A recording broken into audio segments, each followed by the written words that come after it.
আসসালামু আলাইকুম, কেমন আছেন সবাই? আজকে আপনাদের জন্য নিয়ে এসেছি ঘরেই তৈরি রসমালাই। আর এটা একদম পারফেক্ট রেসিপি। দেখুন, আমি দেখিয়ে দিচ্ছি। একটা চাপ দিলেই রসে টইটুম্বুর। রেসিপির জন্য আমি একটা ডিম নিয়ে নিচ্ছি, আর এটা অবশ্যই রুম টেম্পারেচারে হতে হবে।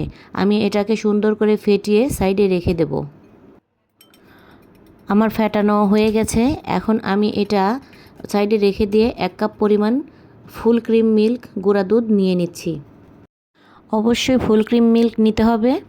1 চামচ বেকিং পাউডার ও 1 চামচ ঘি দিয়ে আমি সুন্দর করে গুঁড়া দুধের সাথে মেখে মিশিয়ে নেব। যত ভালো মাখবেন মিষ্টিও তত সুন্দর তৈরি হবে, ভিতরে কোনো লাম্পস থাকবে না। এখন আমি গুঁড়া দুধের সাথে ফ্যাটানো ডিমটা মিশিয়ে নেব। এটা একবারে দেওয়া যাবে না, অল্প অল্প করে মেখে দেখতে হবে। একবারে দিলে লিকুইড হয়ে যেতে পারে। বাকিটুকু দিয়ে মেখে নেব। এখানে আমার পুরো একটা ডিমই লেগেছে। ডিমের আকার ভেদে কম বেশি লাগতে পারে আপনাদেরও। এখন হাতে ঘি মেখে সুন্দর করে আমি গোল গোল শেপ দিয়ে নেব। আপনারা আপনাদের পছন্দ মতো শেপে তৈরি করে নিতে পারবেন। আমি গোল করেছি, আপনারা লম্বা শেপেও তৈরি করে নিতে পারবেন। ফিরে আসছি সবগুলো মিষ্টি তৈরি করে। তবে খেয়াল রাখবেন মিষ্টির গায়ে যেন কোনো ফাটা দাগ না থাকে। দেখুন কত সুন্দর আমার সবগুলো মিষ্টি তৈরি হয়ে গেছে। এখন একটা প্যানে এখানে আমি 700 গ্রাম দুধ নিয়ে নিয়েছি এবং বলক উঠে আসা পর্যন্ত অপেক্ষা করব। বলক উঠে এলে দুধের মধ্যে আমি এলাচ দিয়ে দেব সুন্দর একটা ঘ্রাণের জন্য। তার উপরে আমি মিষ্টিগুলো দিয়ে দেব।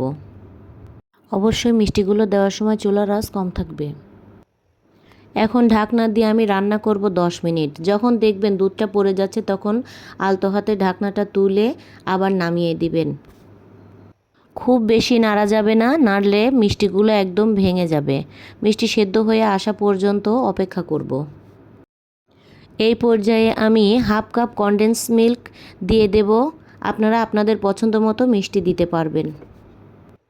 আমি এখানে দুধটা ঘন করার জন্য কনডেন্স মিল্ক ব্যবহার করেছি। আপনারা চিনিও দিতে পারবেন, তবে খাটনিটা একটু বেশি হবে জাল করে ঘন করে নিতে। আমার মিষ্টিগুলো সেদ্ধ হয়ে গেছে। এখন আমি দুধ থেকে মিষ্টিগুলো তুলে নিয়ে এটাকে জাল করে মালাই করে নেব।